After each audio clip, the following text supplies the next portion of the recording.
Hey, honeys. Welcome back to Life's Question Mark podcast here. This is a podcast where you never know what will be happening next. Heck, I never even know what's going to happen sometimes until it is happening. I'm your host that is always keeping you on your toes and such a question mark of a person, Heather Donovan. So I haven't been podcasting in a while, obviously, because well, I've been really busy lately and been doing a lot of stuff, and today's not the day to share my life crap. It happens. I will come around to a point where I'm in a good spot to share. But anyway, let's get into some TV talks. First off, I don't recall if I talked about this or not. But if I did, oh well, I guess I'm talking about it again. Actually, no, I don't think I did talk about it. So I think we're in the clear. Anyway, for a birthday present, Hulu gave me a great gift. They put back on Pretty Little Liars. And let me tell you, I am thriving on it when I can, of course, watch it. Again, I forgot a lot of stuff happened here. Like, for example, I forgot that Spencer also did pot for a minute there, too. Which, I mean, of course it's obvious when she had an Adderall addiction. So, I mean, kind of a given. And then the Toby Spencer breakup, forgot that happened when he accidentally took her pot gummies that she didn't realize the girl put in there. And how Allie became a teacher. Just her being the main mean girl and all that stuff. And how ironic was it that the show had her teach in Mr. Fitz's classroom. How ironic is all that? Like, how they put it together and stuff. Very smart of the show people to put that together. And, oh my god, my heart broke for this. But I guess they kind of set it up a season back ago, I can't remember. That Emily's dad died in season 6 when they all became adults and stuff. Ugh, how heartbreaking is that? But he did have a lot of heart issues and stuff. I mean, I get it. So, I mean, anyway, just had to share that little tidbit. So I'm back to watching it when I can, which honestly hasn't been too often. Great time in my life. And in some other talks, Grey's Anatomy is finally ending with its final season coming up. And I hear that they're bringing back characters like Alex, Dr. Robbins, Christina's character. Just a whole bunch of characters, and I am here for it. But let me tell you, I am glad that series finally ended because I feel like the show is just dragging. All the original characters have been gone for a very long time now. And of course, Dr. Weber is gonna be there forever. I mean, come on. And so is Miranda Bailey. So, I mean, of course they're still gonna be there till the end. But last season, Meredith left. And, you know, they should have left the show a couple of years ago. They should have just let it be. And I'm sorry if you're Grey's Anatomy fans, but I mean, not sorry. They kind of did just about everything to an extent. Another one that's ending in its final season coming up, and honestly, I am sad about this one. It's Station 19. And honestly, I am not sure why they're ending the show at all, period. Like, they could have still kept all the Grey's Anatomy characters in it, like Maggie Pierce and... Wait, isn't she gone? Well, maybe not Maggie then. Like Miranda Bailey, those kind of people. They could have still kept the show going.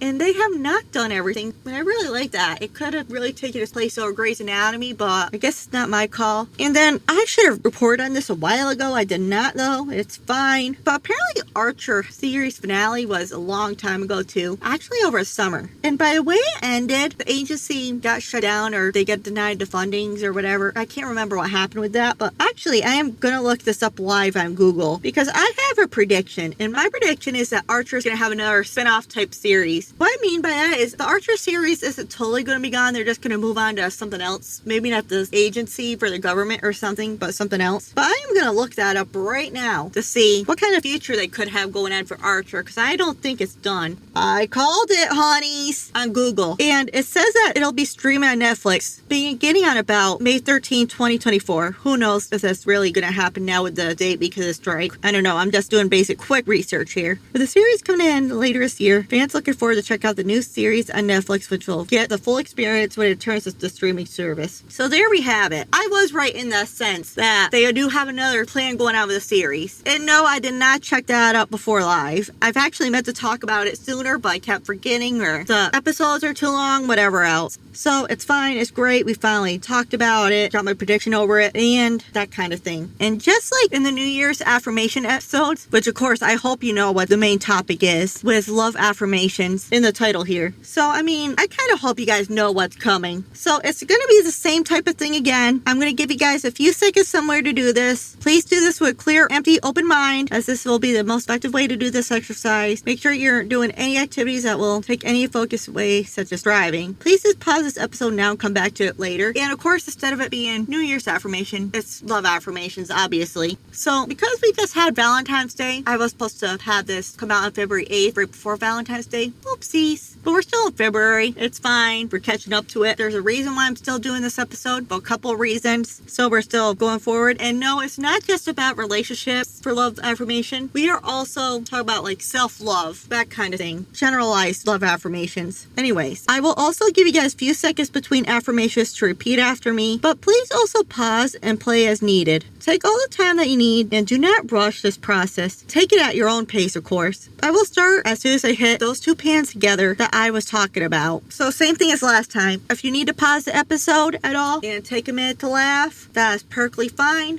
Please do so to get the full effect of this. And now, let's begin. I am attracting loving energy and vibes. I am worthy of love. I am lovable. I embody love. I accept my awesomeness. I am enough. I am courageous and strong. I am capable of anything and everything. I am confident. I am kind. I am powerful. I am unique. I am a unique thinker. I am very talented. I love myself unconditionally. I love myself deeply. I love my personality. I love my body. I love my physical appearance. I take care of my body. I take care of myself. I am grateful for my body. I will cherish my body and my soul. I appreciate myself. I am beautiful. I will put my own needs before others to be the best version of myself that I am. I will nourish and take care of myself physically, mentally, emotionally, and spiritually. I deserve love. I am deserving of happiness. I attract more love every day. I believe in love. I believe that I have love. I believe that all love will and is coming to me. I am letting love into my life. I am in love with myself. I will love myself first. Nothing matters more than love. I deserve fulfilling relationships. I attract amazing people to my life. I am manifesting my person who is my twin flame and soulmate. My person who I am manifesting is coming. I will love again. My partner loves me deeply. My person whom is my twin flame and soulmate loves me so much than I think and believe that they do. I have everything that I need. I deserve everything that I desire. I am a work in progress. I am at peace with myself. I deserve the best for myself. I am so proud of who I am becoming, what I have accomplished, and what I will accomplish in the future. Now I will be doing today's tarot card reading for you guys. Today's tarot card reading will be a love reading, and it could be a self-love reading, a partner reading, whatever one. But whatever one I feel like my spirit guides are telling me. So I will now be doing my thing with the tarot cards and moving the deck around. And now I'll be doing my thing with the deck, my routine with it before I shuffle the deck. And then I will pull a tarot card and I will tell you what the card means. And then I will do a tarot card prediction and interpretation of the reading. And we will go from there. So let's see. Hey, Spirit Guide, what will be coming up love related in my listeners and supporters' futures?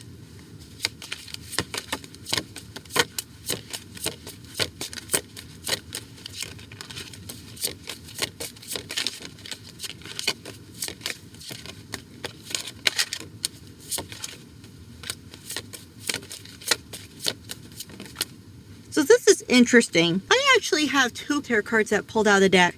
And normally I wouldn't do this, but I guess we're going to do both tarot card meetings. So you guys are getting a special in this bonus episode. So feel honored, guys. So for the first one, we have the Moon reversed. The Moon reverse indicates that you have been dealing with illusion, fears, and anxiety. And now the negative influences of these energies are subsiding. You are working through your fears and anxieties. Understand the impact they have on your life and how they can free yourself from such limiting beliefs. This is truly liberating and transformational experience. You may try to bury these feelings even deeper within your subconscious so that you can avoid your dark shadows. You may not be ready to face your emotions, pushing them to the side and pretending as if nothing is wrong. This strategy may not work in the short term, but eventually you will need to resurface these emotions and deal with them head on. The moon reverse can also show that you are receiving intuitive messages, psychic downloads that you are struggling to understand and what they are mean for you. The message may be confusing or interpretation differs from what you read elsewhere. When the moon is reversed, you are being called to listen to your inner voice and not the voice of someone else. Trust that the answers you need are already within you. Tune into these inner guidance systems to hear those answers. Pay attention to your dreams and keep a dream diary because this is how many of your subconscious memories will be relayed to you. If you're still stuck, record these messages that you received and come back to them later when you have more clarity. So that's one. And there's a reason why I'm doing both of these tarot card messages because I believe that both these tarot cards are going to give me the precise reading that the spirit guide wants me to give you guys. And because that first one wouldn't have really made much sense. The next one is X of Wands, which X means 10. So 10 of Wands upright. The 10 of Wands notes that you are taking an extra burden, a heavier workload, or a greater responsibility even though it is weighing you down and making things tougher for you. You understand it's only temporary and you are willing to push in the hard work now to accompany your goal and reap the rewards later. Sometimes the 10 of Wands appears when you are unconsciously taking on extra responsibility and find yourself feeling weighed down, exhausted, and burned out. You may try to do everything at once even though you know it is adding extra pressure to your daily life. The 10 of Wands asks you to stop and examine your current lifestyle or work.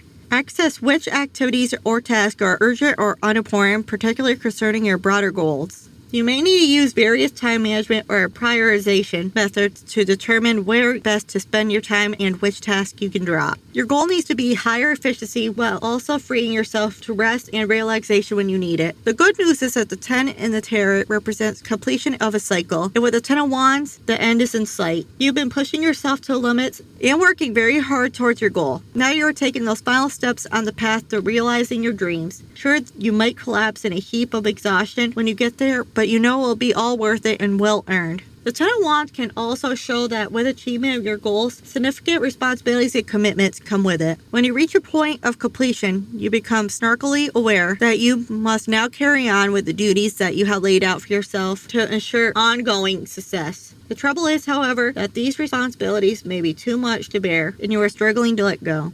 It is like the business owner who creates a flourishing business but is unprepared to delegate some of his or her responsibilities to staff and ends up working 70 to 80 hours a week. The inspiration and creativity that came with the initial goal or vision disappear and everything becomes all hard work all too quickly. Thus, it is essential to let go and delegate some of your responsibilities to free you up and still enjoy life. Alright, so the first thing I am seeing is that some of you are in a really complicated relationship, or may I even say toxic or abusive relationship, and you just have to come to terms that it is not working and you deserve better and you really need to become and be in your higher self, so to speak. And this cycle is coming to an end. You need to release your feelers and step away and step down from these toxic and abusive relationships. And then after that, it'll take some hard work for you to get off the ground again. But then you'll be rewarded somehow. Like you'll get into a better career, or you'll come into more money, or who knows, maybe in a better relationship will come up. Who knows? But that's basically what I'm seeing. At first I thought I saw something else, like actually maybe, but I don't know. The other side of the coin I am seeing is that maybe you are in a different kind of cycle, like you are in a negative cycle, like financially like the rest of the world with the economy, or just you're stuck at work or whatever. And yes, I'll get into how this will work with your love life in a second. But maybe you need to release your fear and get out of that tough situation, like get out of that tough job or work hard to find another way around it, or I don't know, something like that. But eventually, once you complete this cycle of finding your way out of this negative thought or burden, whatever it is, then you can find the love of your life, or the person who you were meant to be with, your twin flame or your soulmate. But that is just what I am seeing basic. But I really do lean more is towards the first one though. At first I thought it was a little bit of the second one I was getting, but I just don't see the second interpretation or prediction coming as much. Few of you, yes, but majority of you, I'm sorry to say, it'll be the first. And it sucks that a lot of you are in toxic/abusive relationships, and I am really sorry about that, and I hope you find healing and get yourself out of there and find your way to safety. So that's it for today's episode. Don't forget to rate, review, subscribe, and tell your favorite stranger about the podcast. You can also follow and converse with the podcast and other listeners of the podcast by following the podcast social media pages. The Facebook page is Life is a Question Mark Podcast, and the Instagram and TikTok page is Life is a Question Mark Pod. I really do love hearing from you all, especially on your feedback about the pod. It helps the podcast become better and to grow. You can also follow myself on my personal Instagram and TikTok at Miss D's World 2022. You can also find a link tree to everything in all the social media pages, bios that I've mentioned above. This is where you can also locate the podcast website and the Patreon that we have too for the podcast, which is also Life is a Question Mark Podcast. You can show your love and support to the podcast by donating to the pod. You could donate by clicking the support link in the show notes in every episode. If you're listening to the audio format in the apps, like the podcast website, for example, or Apple/iTunes Podcast, Spotify, Amazon Music. Those are just a few I think of off the top of the bat. But if you're listening to YouTube, just disregard the first one. Subscribe it to the pod on the podcast website or by hitting the payment button in the link tree below. Or you can subscribe to Patreon and become a member. And not only are you guys donating to the podcast and helping us grow, but you are also going to get behind the scenes content by subscribing to the podcast Patreon. When you make a donation, no matter how big or small it may be, I will give you guys a shout out on the episode of the podcast. But if you're not into shout-outs, though, then it's okay. I could give someone a message on an episode of the podcast instead. I could do messages such as, for example, proposals, wedding proposals, give someone the bad news that you want a divorce. Or I could tell someone to pick up their goddamn clothes off the floor. No matter what it is you choose, it will be personal for you as a very, very small thank you for helping the podcast become better. Please make all donations through family and friends, though. All donations will go 100% towards the podcast only. For example, it could go towards paying subscription costs for either the programs I use to edit the podcast audio and videos on, or towards the website subscription if I need any new equipment for the pod, or it could go towards traveling expenses to go interview guests to be in the podcast. On this episode, we have a song of the episode. And the song of the episode today is Love Song by Sarah Bareilles. It is just a fun song to listen to. And honestly, I forgot about it until I was doing this podcast note. So I hope you guys all enjoy it and remember that song too. Thank you for listening to this episode and all episodes. I'll talk to you all in the next episode.